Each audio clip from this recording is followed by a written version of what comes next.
কি আর পেলাম স্বাধীন করে, নেই স্বাধীনের স্বাদ, সব জায়গাতে রাখা আছে গরিব মারার ফাঁদ। ধনীরা সব ধনী হবে, গরিব হবে শেষ, স্বাধীন করে পেয়েছি আমরা এমনই একটি দেশ।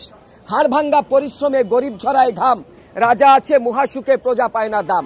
ভাবতে গেলে অবাক লাগে হায়রে স্বাধীনতা, এমন স্বাধীন পেয়েছি আমরা কেউ শোনে না কথা।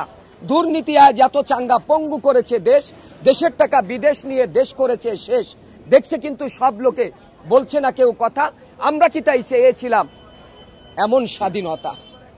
তো প্রিয় দর্শক, আসলে এই কাকা যে কথাগুলো বলছে এই কথাগুলো কিন্তু সাধারণ মানুষের কথা, এই কথাগুলো কিন্তু খেটে খাওয়া হতদরিদ্র নিম্নবিত্ত মানুষের কথা। আসলে সবকিছু মিলে আসলে দিন শেষে স্বাধীনতার পর থেকেই আমরা শুধু নামেই স্বাধীনতা পেয়েছি।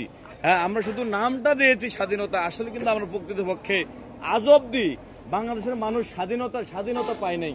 আসলে স্বাধীনতার প্রকৃত স্বাদ বাংলাদেশের মানুষ এই গত স্বাধীনতার পর থেকে আজ অব্দি স্বাধীনতার স্বাদ গ্রহণ করতে পারে। এখন তো আমরা আরো পরাধীনের শৃঙ্খলে বন্দী হয়ে গেছি।